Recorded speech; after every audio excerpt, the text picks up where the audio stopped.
Okay, now let's go to spectral time. This is one of the kind of biggest and wildest new effects in Live 11. I'm going to throw it on this beat here. Okay, so what we have here is really kind of two big effects. The freeze function and the delay function. Now both of these are functioning as a spectral effect, right? So that means we have access to do new things that we didn't before when we weren't in a spectral effect, right? Spectral means we have access to the frequency content. So let's focus on this freeze section first. This does kind of what it sounds like. It gives us, let's turn the delay off, and it gives us a little button we can hit to freeze, right? And that's just going to basically stop the sound right where in its tracks. Let's turn it all the way wet so that we just really hear what we're doing here.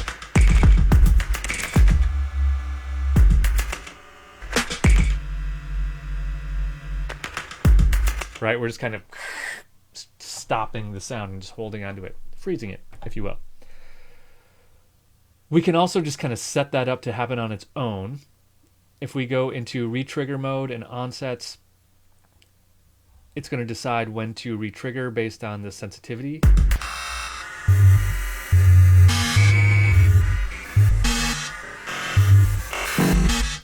And that makes some interesting, goofy stuff, but more interesting is selecting sync here. This is basically going to let us put it on a timer, sort of.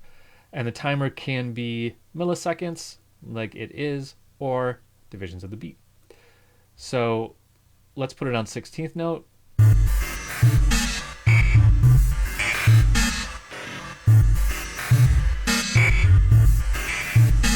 Okay, now I have a very different sounding beat, right? Now it's really choppy like this. You can smooth that out with this crossfade, where it'll crossfade between the chops, right? Or you can get a little more control over that crossfade by doing a fade in and fade out amount, right? Cool trick. If you set these both really low, you're going to get a new kind of wildly ticky sound.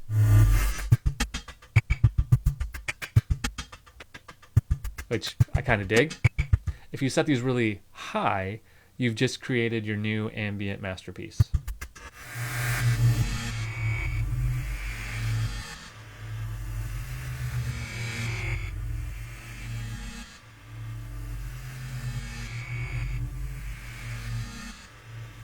Right? It's kind of wild.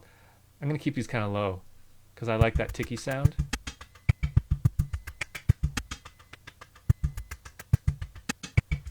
Cool. All right, let's look at the delay section. So the delay section, the top part here is your typical delay, right? I'm going to turn off freeze just for a minute. Right? It's a delay. It's crazy. So mode, time, or notes, let's say 16th note.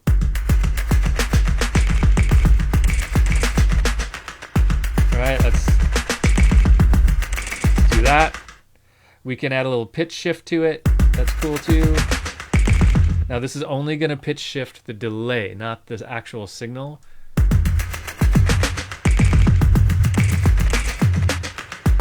So if we add a little feedback to it, you'll hear that whoop going up. Okay. Now that's all cool and all, and we've got a dry wet here that's just the dry wet for the delay, different than the dry wet for the whole effect here. We also have these, which are new parameters to a delay.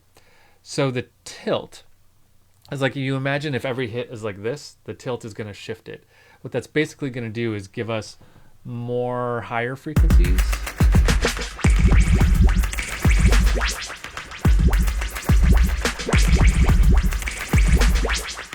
Right?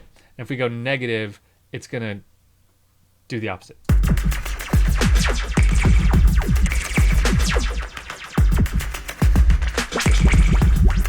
Right? So let's turn this all the way wet. Right? The spray function is like if you imagine each hit is like this, tilt switched it to going whoop or whoop. I can't really do that. Spray is going to make it go whoop. You know, it's just going to widen out each hit. And you turn tilt off.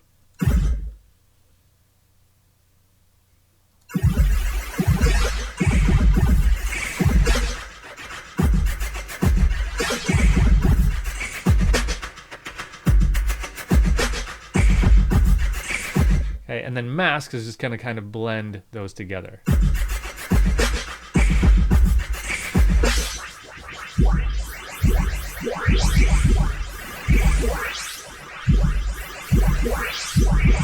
Okay, cool.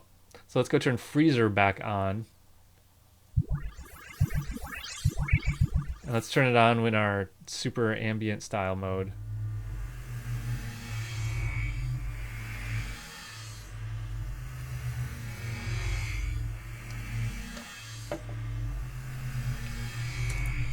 So you can see how powerful this is. We just turned this kind of dubstep beat into this crazy ambient thing. So what I'm going to do for our little track is I'm going to go back to get this into kind of ticky mode. I will turn on the delay, but I'm going to turn that off. Give me just a little bit here.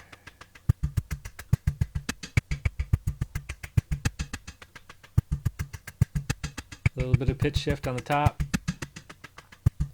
Really subtle. And we've got a widener, so we can kind of widen it in the mix a little bit here.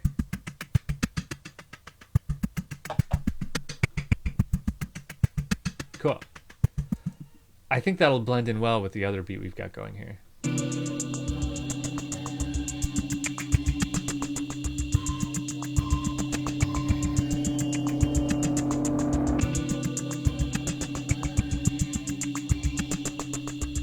Cool. Now one thing I'll also point out that you may have noticed that I still have this envelope follower on here, and my envelope is totally destroyed by what I just did here. But note that the envelope follower is before the spectral time, so that means we haven't messed up our settings for our envelope follower. It's still grabbing the envelope as it is here, not as it is here. If we added another envelope follower here, we'd be doing some weird stuff. But this one is still intact. So, a good example of the ordering of effects really mattering.